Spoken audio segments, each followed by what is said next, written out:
Hawaiian Islands to Orient. Contact clearance for every 126.5. And Chalk 6 is taking fire. Okay, convert south of the river. I see you coming to the red geyser. I just called him. You should see him well.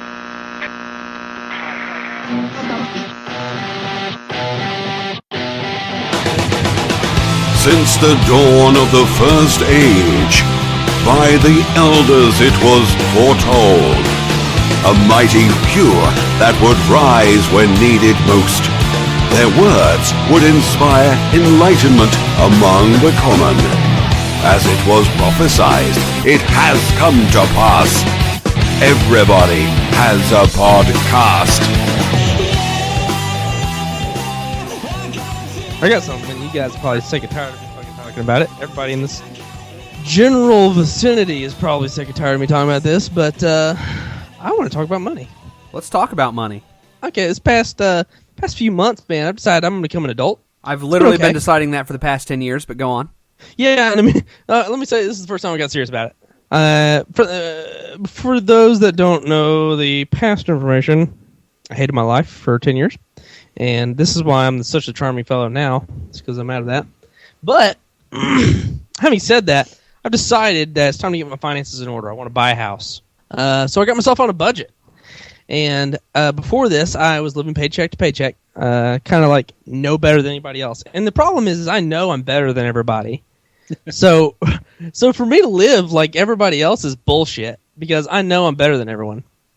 Clark, I got on a Clark, budget. are you fixing to sell us on some sort of a pyramid scheme? I mean, This sounds very infomercially.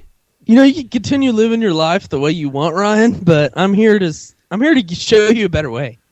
And if that means you have to pay me $19.95, But wait, I am getting in at the ground level, though, right? yeah. And Clark, we can be our own boss, right? Yeah, you make your own hours. Right. You work as little as much as you want to. There's a house mother that makes $40,000 a month, just off the internet. That seems oddly attractive. Ryan, what are your thoughts? I'm in, man, especially getting in the ground level. And, it's cool because once I recruit my 5 members, then, dude, life is good. Yeah, they work for you. They don't work for me. They work for you. You mean you work for me, but I don't want to get technical. I mean, Sure. we'll All go right. over that later. So you're on a budget. I'm on a budget, and before this, I lived paycheck to paycheck. It was fucking bullshit, man. Like I'm talking like I was paying my bills on time for the most part, but it was always like, well, shit. Do I have enough money for gas? Do I have enough money for, I've got the car bill coming up. Like, when am I going to pay that? And so I decided like I was going to buy this program on the Steam sale called You Need a Budget. And it's basically an electronic version of the envelope system. Do you guys are you guys familiar with the envelope system? Other than mailing letters, no. No. How about you, Ryan? I'm familiar with, the Mafia and how they do the envelope system. Okay, so the envelope system is literally how much money you're going to have each week or 2 weeks or whatever, right? And you have envelopes, and envelopes are labeled car payment, play money, blah blah blah blah blah, right? And you put money into each one of these envelopes that you've allocated, and once you've spent that money, you can spend no more. It's an electronic version of that. Well, question: how is that different than anything else? Because for right now, I don't have an envelope, but I have rent coming up, and I'm going to pay that. And once I've paid that, I have no money left, so I will pay no more. Well, no, okay. I mean, there's obviously bills that are they're going to happen, but this is more for like play money, and because I'm really bad about trickling out like $20 here, $40 here, $100 there, and like what before year was I know it? it, I'm like, what the fuck? So this helps you basically you manage your discretionary income. Exactly. I like it, and that's where you lose really all your money, anyways. Absolutely. Sure. Like, because I think most of us are pretty like cognizant of like, yes, I can only afford this much in rent. Yes, I can only afford this car payment, or I can only afford this much in insurance. But we really don't understand how much money we fucking bleed away at the grocery store, going out to eat, going to the movies, Getting drunk and ordering NFL Sunday ticket and forgetting about it. Exactly. And getting your DirecTV bill. Yeah, exactly, Bill. That's happened, I guess, to you. Happened to my neighbor. Clark, Okay, there you Clark, go. Wasn't it like the year before last? You literally were in the strip club like every other week. Well, I mean, we're done with that period of my life. You need a budget. You need a budget. So, Candy's putting her way. Yeah. So would like the envelopes be labeled like Candy, Trixie, Daisy? Those should be tax write-offs. Those are donations. Yeah, I mean, I'm putting clothes on the back of kids, all 7 of them per stripper. Yeah. But no, so I started like budgeting out, right? And now I have a retarded amount of money, like just like left at the end of the month, and we're talking like 2 G's left, just throwing around for fucking debt. I'm trying to pay shit off. I don't know. I guess it's not really something I need to talk about, but it's something I'm pretty proud of, and I guess it's something that I've kind of like changed about my life. And whenever you make like a halfway committed thing, like me and Billy going to the gym, like that's like, yeah, we're gonna go sometimes. But like this is something that I truly feel has changed my entire life. I don't know. I'm in control, and especially with money, like nobody in my family is ever in control of money except from like my grandparents. Like, my parents never taught me how to be in control of money. They didn't understand money. They're still fucked to this day, and I'm good. I'm good, and it feels pretty fucking fantastic to have like money in savings and paying off debt early. And like just I have like plans now, whereas before I was like, oh, I'll just keep paying shit, and eventually it'll all work out, and I'll buy a house. Like that doesn't work. I mean, it is refreshing whenever you get to a point. Because I went through, Dave Ramsey. I don't know if you guys have heard Dave Ramsey. That's exactly what I'm following. Yeah. I'm a big fan of his. I mean, he can be a little bit exuberant, and kind of, but that's his niche. His radio program and everything. But if you really listen to the core of it, he's an in your face kind of person. Like he'll make you feel like an idiot just listen to him on the radio.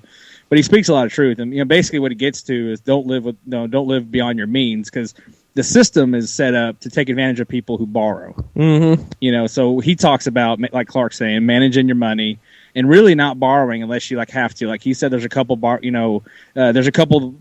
expenses that are okay to take loans out, like a house. Yep.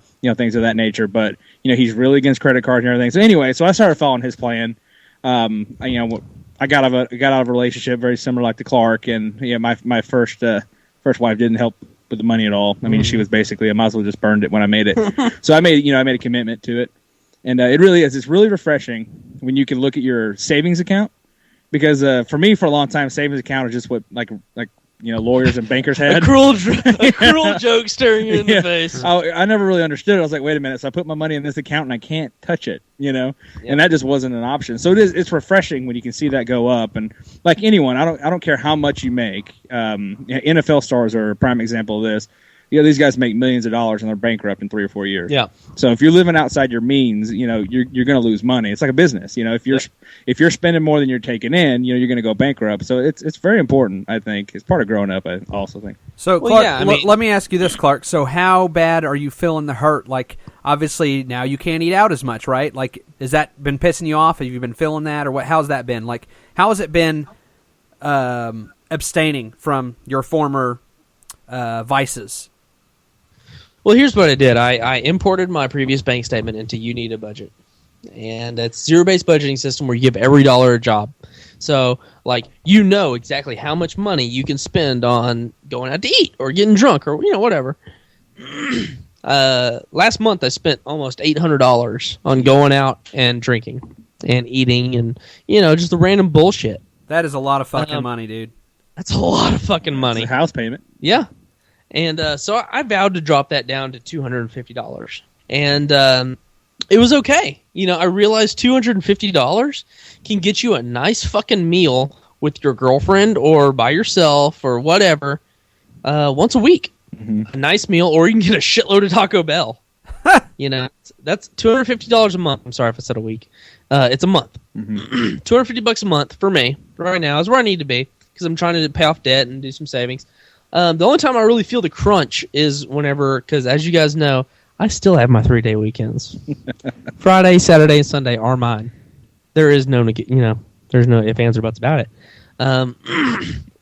Friday at 12:30 p.m., Sea-Dog, he wants to go get a fucking Whataburger, And if you don't get the money, you don't get the money. Yeah. Period.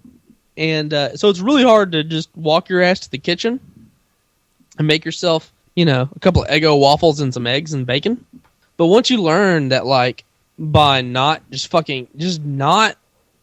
compromising on what you're supposed to do, you literally paid, $200-300 extra bucks on your car that month. It's pretty nice. pretty Right. fucking nice. And to know that instead of your car being paid off next year, it's going to be paid off in April. Mm-hmm. It's pretty neat. Yeah, it's one of the most sobering things you'll ever do. If you look at your mortgage, because you know what you bought your house for. Mm-hmm. Yeah, you know what it's worth.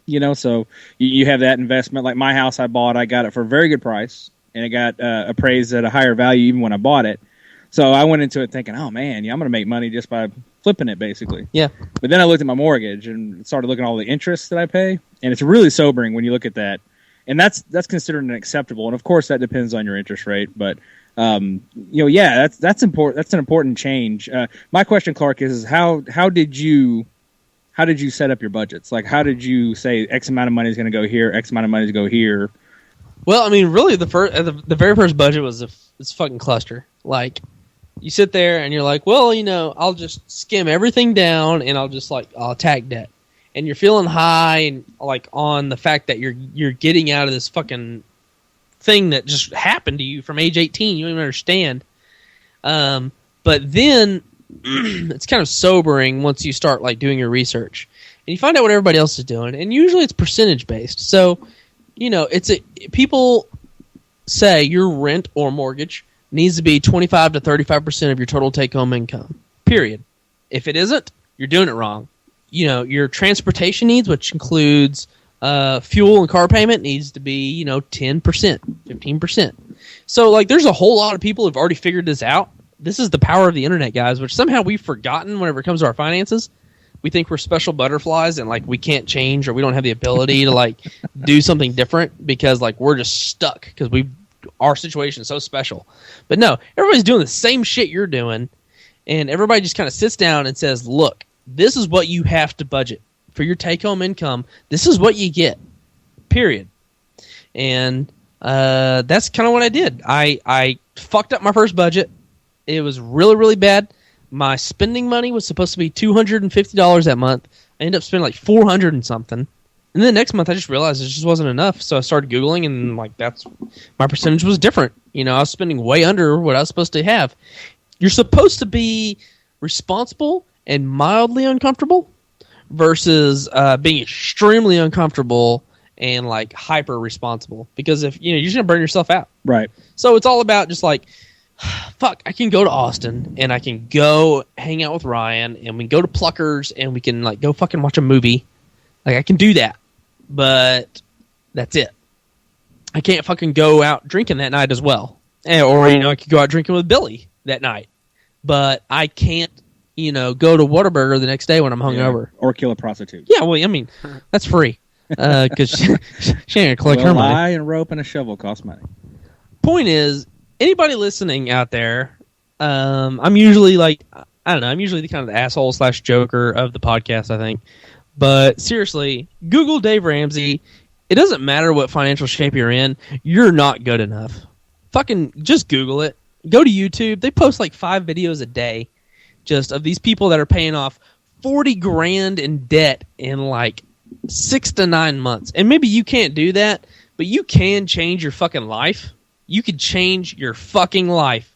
You can pay off your fucking mortgage in 6 or 7 years if you have a spouse, or 10 years if you're by yourself. If you have a gay And partner imagine not and having you're a fucking dinks. imagine not having a mortgage payment. Or Ryan, imagine not having a fucking rent payment. Imagine what that would fucking do to your life. Yeah, that'd be incredible. Dude, my cocaine envelope would go way up. And you're financially able to do that, Ryan, so that's fine. Yeah. So that's kind of what got me excited because like I'm sitting here, I'm thinking, I pay yada yada amount in in rent, and I pay yada yada amount to my car. What if I didn't have that? What if? What if is one of the most powerful fucking precursors in a statement that you can have. Clark, did you just get back from like a motivational weekend? The middle word in life is if. Say boom. What the listeners can't see right now is we're actually doing trust fall exercises as we talk about this here at Everybody Has a Podcast. We're getting ready to prank call the Couch Boys.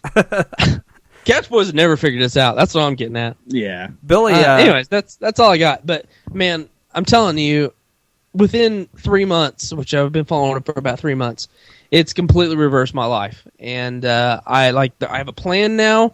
I have I have short-term goals, long-term goals, and I'm meeting both. And I'm cash rolling furniture. Like, I bought all new furniture for my house, and I just pay for it cash. And and I'm not hurting because it was in the fucking budget. Mm-hmm. It wasn't just like, I need furniture. Fuck, what do I do? It was like, I paid for fucking furniture.